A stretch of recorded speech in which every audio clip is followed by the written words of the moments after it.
আসসালামু আলাইকুম প্রিয় দর্শক, অন্য মঞ্চের আলোচনায় আপনাদের সকলকে আমন্ত্রণ জানাচ্ছি। আজ আমাদের সঙ্গে আমন্ত্রিত অতিথি হিসেবে আছেন মনোজ দাসের প্রীতি ও শুভেচ্ছা নিন। কবি জীবনানন্দ দাশ তার সুচেতনা কবিতায় লিখেছিলেন, এই পৃথিবীর রণ রক্ত সফলতা সত্য, তবু শেষ সত্য নয়। কলকাতা একদিন কল্লোলিনী তিলোত্তমা হবে, তবুও তোমার কাছে আমার হৃদয়। 1942 সাল, দ্বিতীয় বিশ্বযুদ্ধ যখন চেপে ধরেছে সারা বিশ্বের সঙ্গে এই কলকাতাকেও, তখন সেই যুদ্ধ আর রক্তাক্ত সময়ে দাঁড়িয়ে কবি উচ্চারণ করেছিলেন, কলকাতা একদিন কল্লোলিনী তিলোত্তমা হবে। কবি আশা প্রকাশ করেছিলেন যুদ্ধের রক্তাক্ত ও অসুন্দর ছবিকে কলকাতা তার শরীর থেকে মুছে ফেলে একদিন তার আপন রূপ ও প্রাণ চাঞ্চল্যে আবার অপরূপা হয়ে উঠবে। যুদ্ধ শেষ হয়েছে, দেশ স্বাধীন হয়েছে, কিন্তু কলকাতা কি কল্লোলিনী তিলোত্তমা হয়েছে? যে অর্থে কল্লোলিনী রূপ দেখতে চেয়েছিলেন কবি, যে প্রাণ চাঞ্চল্যে কলকাতা ভরে উঠবে, কলকাতা সেই অর্থে নয়, বরং আক্ষরিক অর্থেই কলকাতা কল্লোলিনী হয় প্রতি বছর। একটু বৃষ্টিতেই কলকাতা কল্লোলিনী নদী, রাজপথে নৌকা চলে। আর তিলোত্তমা শব্দটির অর্থ পরমা সুন্দরী নারী। সেই রূপও আর ফিরে পায়নি কলকাতা। স্বাধীন ভারতের চতুর্দিকে যখন একের পর এক শহর সুন্দরী নারী হয়ে সেজে উঠেছে ও উঠছে, তখন কলকাতা ক্রমশই জরাগ্রস্ত বৃদ্ধা নারী যেন। সিটি অফ জয় হয়ে উঠেছে বয়সের ভারে ক্লান্ত রমণীর মতো, যার জীবনে স্বপ্ন নামের বস্তুটি হারিয়ে গেছে। আছে কি শুধু দিনগত পাপক্ষয় আর মৃত্যুর দিকে গুটি গুটি এগিয়ে যাওয়া। অথচ একসময় কলকাতা ছিল ব্রিটিশ ভারতের রাজধানী, শিল্প বাণিজ্যের অন্যতম কেন্দ্র। কিন্তু স্বাধীনতার পর নানা রাজনৈতিক, অর্থনৈতিক ও নীতিগত কারণে শহরটি ধীরে ধীরে ভারতের অন্যান্য মহানগরের তুলনায় পিছিয়ে পড়তে শুরু করে। আর আজ তো এটা দেখলে মনে হয় জীবিত নয়, একটা মৃত শহর। আজ মুম্বাই, বেঙ্গালুরু, হায়দ্রাবাদ, পুনে, চেন্নাই কিংবা গুরগাঁও, যেখানে তথ্য প্রযুক্তি, কর্পোরেট অফিস এবং রিয়েল এস্টেট বৃদ্ধির কেন্দ্রবিন্দুতে পরিণত হয়েছে, সেখানে কলকাতা সেই গতিতে দৌড়ানো তো দূরের কথা, দৌড় শুরু করতেই পারেনি। কলকাতা ভারতের চতুর্থ বৃহত্তম শহর, যার জিডিপি প্রায় $220 বিলিয়ন। আবার বলি, প্রায় $220 বিলিয়ন কলকাতার বর্তমান জিডিপি। জনসংখ্যা কলকাতার প্রায় 1.5 কোটি। তবে শীর্ষ 7টি মেট্রো শহরের তুলনায় এখানে বাড়ি বিক্রির হার অনেক কম এবং অফিসের জায়গার চাহিদাও খুব সামান্য। 2025 সালে অন্যান্য মেট্রো শহরে অফিস লিজ নেওয়া যেখানে রেকর্ড সংখ্যায় পৌঁছেছিল, কলকাতা সেখানে পিছিয়ে ছিল, অনেক অনেক পিছিয়ে। অফিসের চাহিদা কম থাকায় এর সরাসরি প্রভাব পড়ছে আবাসন চাহিদার উপর। ভারতের শীর্ষ 7টি শহরের মোট বাড়ি বিক্রির মাত্র 4% হয় কলকাতায়। কিন্তু 2026-এর একেবারে সাম্প্রতিক রাজনৈতিক পরিবর্তনের পর অনেক বিশেষজ্ঞ মনে করছেন কলকাতার ভাগ্য বদলের নতুন সুযোগ তৈরি হয়েছে। তাদের মতে, যদি সঠিক নীতি গ্রহণ করা যায়, তাহলে আগামী দশকে কলকাতা ভারতের অন্যতম গুরুত্বপূর্ণ অর্থনৈতিক কেন্দ্রে পরিণত হতে পারে। অর্থাৎ কবি অতুল প্রসাদের বিখ্যাত সেই গানটি বলো বলো বলো সবে, শতবিনা বেনু রবে, ভারত আবার জগৎ সভায় শ্রেষ্ঠ আসন লবে। এই বিখ্যাত কালজয়ী গানটির একটু পরিবর্তন করে বলাই যেতে পারে, গাওয়া যেতে পারে, বাংলা আবার ভারত সভায় শ্রেষ্ঠ আসন লবে। What Bengal thinks today, India thinks tomorrow, সেটা হবে। কারণ বাংলা আর কলকাতা কিন্তু অবিচ্ছেদ্য। কলকাতা উন্নত হলে তা রূপের আভায় রূপসী হবে বাংলা, অথবা বাংলার রূপ বাড়লে সেই রূপের প্রতিফলন ঘটবে কলকাতার মুখে, কলকাতায়। কিন্তু কলকাতা কেন পিছিয়ে পড়ল? একটা বড় কারণ অবশ্যই কলকাতার রাজনৈতিক পরিমণ্ডল। কলকাতা লড়াইয়ের শহর। মিছিলের মুখ কলকাতায়, শহরের মিছিলের মুখ কবিতায় শহরের রাজপথের গণ আন্দোলনকে কবি সুভাষ মুখোপাধ্যায় রূপ দিয়েছিলেন এইভাবে: কলকাতার রাজপথ, যেখানে রক্ত দিয়ে মানুষ লিখেছে তার অধিকারের কথা।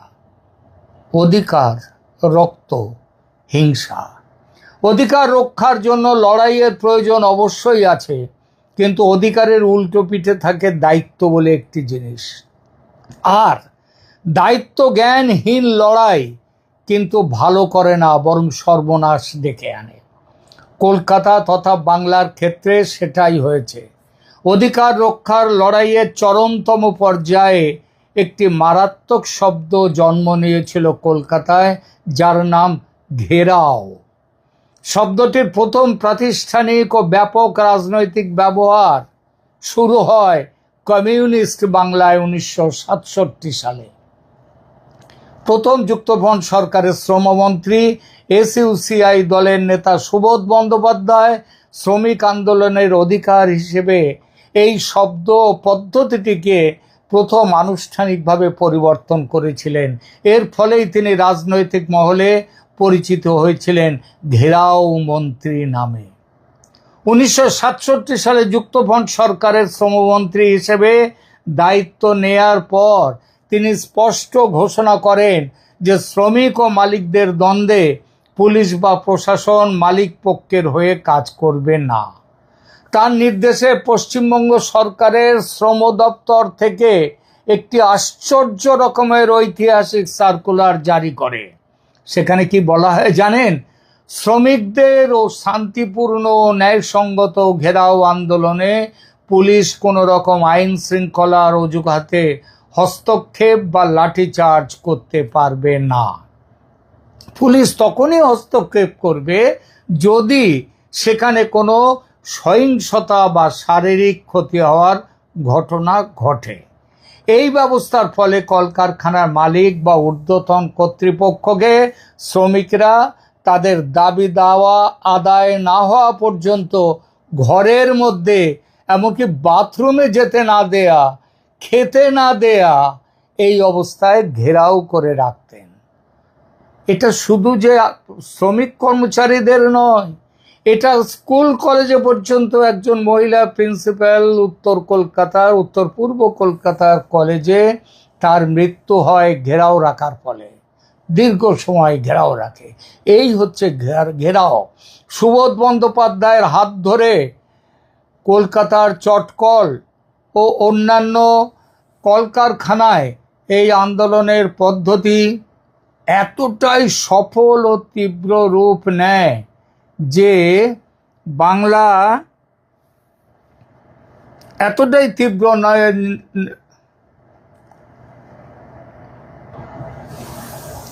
এতটাই সফল ও তীব্র রূপ নেয় যে বাংলার ঘেরাও শব্দটি আন্তর্জাতিক শ্রম আন্দোলনের ইতিহাসে এবং ইংরেজি অভিধানে, অক্সফোর্ড ইংলিশ ডিকশনারি, সেখানে একটি আনুষ্ঠানিক রাজনৈতিক শব্দ হিসেবে স্থান করে নেয়।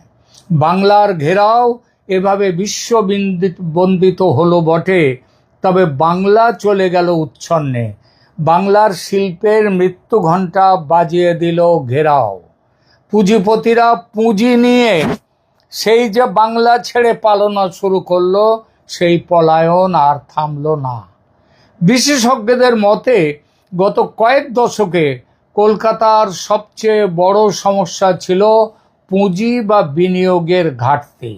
ভারতের অন্যান্য মহানগরে কর্পোরেট অফিস, আইটি পার্ক এবং আন্তর্জাতিক সংস্থাগুলোর প্রবেশ দ্রুত বৃদ্ধি পেলেও কলকাতা সেই প্রতিযোগিতায় একেবারে একদম শেষে চলে গেল। এমনকি সেই উইনিং যে লাইন, সেই লাইন পর্যন্ত পেরোতে পারল না। আর অফিস স্পেস লিজিংয়ের ক্ষেত্রে কলকাতার পরিসংখ্যান বেঙ্গালুরু, হায়দ্রাবাদ বা পুনের তুলনায় অনেক কম। একই চিত্র আবাসন খাতেও দেখা যায়, যেখানে অন্যান্য শহরে নতুন নতুন আবাসন প্রকল্প গড়ে উঠছে শয়ে শয়ে, সেখানে কলকাতার বৃদ্ধি ছিল অত্যন্ত ধীর এবং মাত্র গুটি গুটি পায়ে কোনো রকমে চলা। ফলে কর্মসংস্থানও সেই হারে তৈরি হয়নি। আর কর্মসংস্থান না বাড়লে মানুষের আয় বাড়ে না, আয় না বাড়লে আবাসন বাজারও দ্রুত সম্প্রসারিত হতে পারে না। যুক্তফ্রন্ট থেকে বামফ্রন্ট, মধ্যিখানে 5 বছর কংগ্রেস সিদ্ধার্থবাবুর, 77 সাল থেকে তারপর 34 বছর একটানা বামফ্রন্ট, জ্যোতি বসু থেকে বুদ্ধদেব ভট্টাচার্য। তারপর অধিকারের তুলনায় দায়িত্ববোধের জ্ঞান যখন এলো বুদ্ধবাবুর মাথায়, তখন আবির্ভাব হলো নতুন ভস্মাসুর মমতা ব্যানার্জির।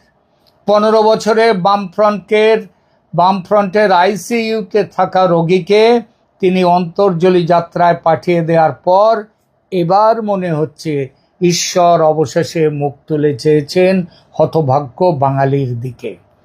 রাজ্যে বিজেপি সরকারের প্রতিষ্ঠার পর বর্তমানে কেন্দ্র ও রাজ্যের মধ্যে সমন্বয় বৃদ্ধির সম্ভাবনা তৈরি হয়েছে। বিশেষজ্ঞদের মতে অতীতে বহু গুরুত্বপূর্ণ অবকাঠামো প্রকল্প রাজনৈতিক টানাপোড়েনের কারণে বিলম্বিত হয়েছে, কিন্তু যদি কেন্দ্র ও রাজ্য একসঙ্গে কাজ করে তাহলে বৃহৎ বিনিয়োগ আকর্ষণ করা অনেক সহজ হবে। এই পরিস্থিতিকে তারা সারা দেশের বিশেষজ্ঞরা মনে করছেন যে নতুন সুযোগের জানালা, এই নতুন সুযোগের জানালা বলে উল্লেখ করছেন। নতুন কেন্দ্রীয় ও রাজ্য সরকারের সমন্বয়ে উন্নয়নের সম্ভাবনা তৈরি হয়েছে। বিশেষ করে আরবান ল্যান্ড সেলিং অ্যাক্ট বাতিল, 10 বছরের নতুন মাস্টার প্ল্যান এবং দীর্ঘদিনের ঝুলে থাকা অবকাঠামো প্রকল্পগুলো, যেমন ডিপসি পোর্ট, মেট্রো সম্প্রসারণ, যেগুলো বহুকাল ধরে বিনা কারণে শুধু ধরে আটকে রাখা হয়েছিল, সেগুলো দ্রুত সম্পন্ন হওয়ার পথে এখন। জমি সংক্রান্ত সংস্কার, এটা পশ্চিমবাংলায় খুব দরকার, নইলে আবাসন শিল্প গড়ে উঠতে পারবে না। বিশেষজ্ঞ সুশীল মোদা এবং অনুজ পুরীর মতে আরবান ল্যান্ড সেলিং অ্যাক্ট বাতিল হলে শহরের ভেতরে এবং আশেপাশে অনেক জমি বিনিয়োগের জন্য উন্মুক্ত হবে, যা বড় বড় আবাসন প্রকল্প ও করিডোর ভিত্তিক উন্নয়নে সাহায্য করবে। বিশেষজ্ঞরা বিশেষভাবে উল্লেখ করেছেন আরবান ল্যান্ড সেলিং অ্যাক্টের বিষয়টি। তাদের মতে এই আইনের বিভিন্ন সীমাবদ্ধতা দীর্ঘদিন ধরে শহরে যে জমির উন্নয়ন, সেই উন্নয়নকে বাধাগ্রস্ত করেছে। যদি এই বাধাগুলো দূর করা যায় তাহলে বৃহৎ পরিসরে আবাসন, বাণিজ্যিক ভবন, এসবগুলো শিল্প অবকাঠামো নির্মাণ এসব সহজ হবে। এর ফলে জমির ব্যবহারও আরও কার্যকর হবে এবং বিনিয়োগকারীদের আগ্রহ বাড়বে। এই প্রসঙ্গে কয়েকটি গুরুত্বপূর্ণ করিডোরের কথা বলা হয়েছে, যেগুলো আগামী দিনে কলকাতার বৃদ্ধির মূল চালিকা শক্তি হতে পারে। নিউ টাউন ও রাজারহাট, এই অঞ্চল ইতিমধ্যেই আধুনিক পরিকল্পিত শহর হিসেবে গড়ে উঠতে শুরু করেছে। নতুন আবাসন প্রকল্প, আইটি অফিস, শিক্ষা প্রতিষ্ঠান এবং বাণিজ্যিক কেন্দ্রের কারণে এটি ভবিষ্যতের সবচেয়ে গুরুত্বপূর্ণ উন্নয়ন এলাকা হিসেবে বিবেচিত হচ্ছে। সল্ট লেক সেক্টর 5 ও ইস্টার্ন মেট্রোপলিটন বাইপাস কলকাতার আইটি শিল্পের কেন্দ্রবিন্দু এখন সেক্টর 5। বিশেষজ্ঞদের মতে যদি আরও প্রযুক্তি কোম্পানি এবং গ্লোবাল ক্যাপাবিলিটি সেন্টার বা জিসিসি এখানে আসে, তাহলে এই অঞ্চলের গুরুত্ব আরও বাড়বে।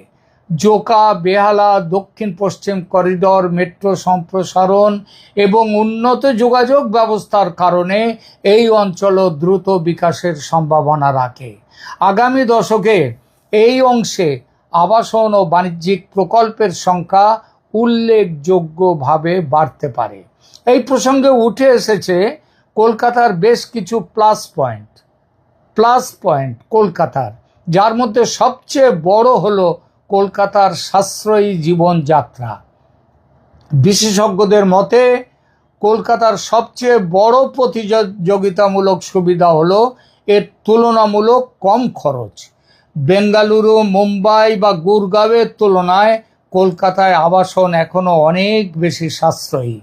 এটি নতুন বিনিয়োগকারী, তরুণ পেশাজীবী এবং শিল্প প্রতিষ্ঠানের কাছে শহরটিকে আকর্ষণীয় করে তুলবে।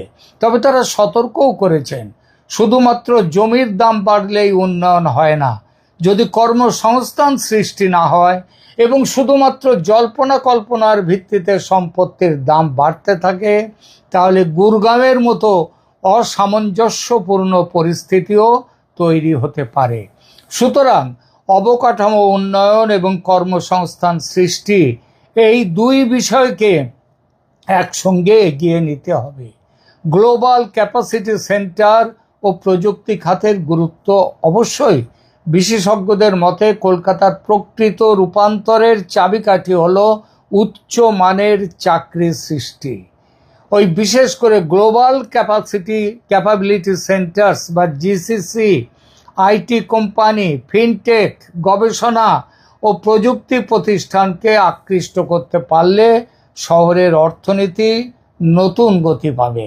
এতে শুধু রিয়েল এস্টেট নয়, খুচরো ব্যবসা, পরিষেবা খাত এবং সামগ্রিক নগর অর্থনীতিও লাভবান হবে। তাহলে কি কলকাতা রাতারাতি বদলে যাবে?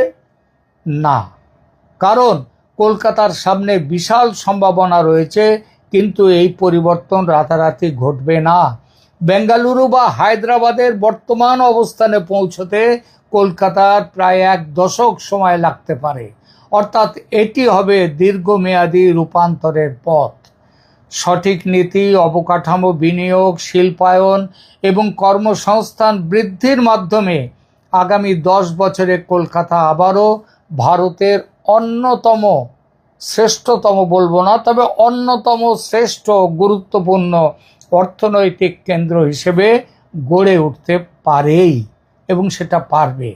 আর এর জন্য সবচেয়ে বড় কারণটি হলো বাঙালির মাথা থেকে বিপ্লবের ভূত বিদায় নিয়েছে। বিপ্লবের ভূত বিদায় নিয়েছে বাঙালির মাথা থেকে। একসময় যে কমিউনিস্টরা বাঙালির মস্তিষ্ক চিবিয়ে খেয়ে রাজ্যটাকে আইসিইউতে পাঠিয়েছে, তারা আজ বাঙালির কাছে এতটাই ব্রাত্য যে এই দলটির 10 বছরে বিধানসভায় জুটেছে মাত্র 1টি আসন। এর আগের বিধানসভায় একজনও ছিল না, এবার মাত্র 1। তাও আইএসএফ তার সাথে জোট বাঁধার পরে। মোটামুটি সুদূর ভবিষ্যতেও তাই রাজ্যে ক্ষমতায় আসার সম্ভাবনা কমিউনিস্টদের নেই, আর নেই মমতা ব্যানার্জির দল তৃণমূল কংগ্রেসেরও। তৃণমূল কংগ্রেস তাদের এখন শ্রাদ্ধ শান্তি, তাদের দলের শ্রাদ্ধ শান্তি করবার দিকেই এগিয়ে চলেছে। সুতরাং আর কংগ্রেস, সারা ভারতেই কংগ্রেস ডুবন্ত দল। তাহলে কি থাকলো? ফাঁকা মাঠ বিজেপির সামনে। আগামী 15 বছরে বিজেপি যদি কোনো রকম দুর্নীতির জালে জড়িয়ে না পড়ে, আগামী 15 বছর বিজেপিকে কেউ হটাতে পারবে না পশ্চিমবঙ্গ থেকে।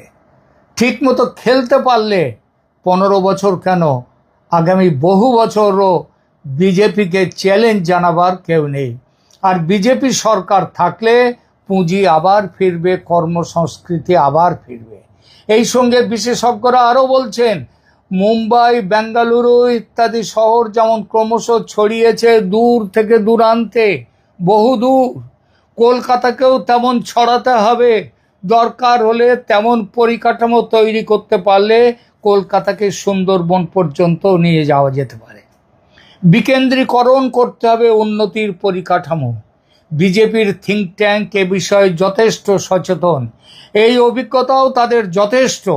ভারতের অন্যান্য রাজ্যে তারা সেটা দেখিয়েছেন। শুধু একটি বিষয়ে সতর্ক থাকতে হবে, তৃণমূলীরা যেন বিজেপিতে ঢুকে আবার যেন তাদের তোলাবাজিতে বিনিয়োগকারীদের ঘুম যেন কেড়ে নিতে না পারে। শুভেন্দু অধিকারী, তিনি এখন ধর্মে আছেন, আগে জিরাফে ছিলেন। তিনি ঘাত ঘোঁত সব জানেন। সুতরাং দলের তৃণমূলীকরণ হবে না, এটা আশ্বস্ত আমরা হতেই পারি। আর তাই আশা জাগে বাঙালি হিসেবে। এবার শেষ করি। এক সময় যে শহর ভারতীয় অর্থনীতির নেতৃত্ব দিত, সেই কলকাতা কি আবার তার হারানো গৌরব ফিরে পাবে? উত্তর এখনও ভবিষ্যতের হাতে। তবে বিশেষজ্ঞদের বক্তব্য স্পষ্ট, সুযোগ তৈরি হয়েছে, বিশাল সুযোগ, ডাবল ইঞ্জিন সুযোগ। এখন প্রয়োজন দূরদর্শী পরিকল্পনা, দ্রুত সিদ্ধান্ত এবং বাস্তবায়নের রাজনৈতিক সদিচ্ছা। এই তিনটি শর্ত পূরণ হলে আগামী দশক নিশ্চিতভাবেই কলকাতার পুনর্জাগরণের দশক হিসেবে ইতিহাসে লেখা হবে। প্রতিটি বঙ্গবাসী সেই আশায় বুক বাঁধছে এবং ভবিষ্যতেও বাঁধবে। কারণ বাঙালি দেখে শিখেছে এবং ঠেকেও শিখেছে গত 50 বছর। এই দুরকম শেখার অভিজ্ঞতাই হয়েছে বাঙালির, যেটা খুব কম লোকের হয়।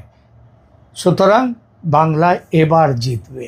প্রিয় দর্শক, কেমন লাগলো আপনাদের আজকের এপিসোড? কমেন্ট করে জানান আর চ্যানেল সাবস্ক্রাইব করুন। ধন্যবাদ।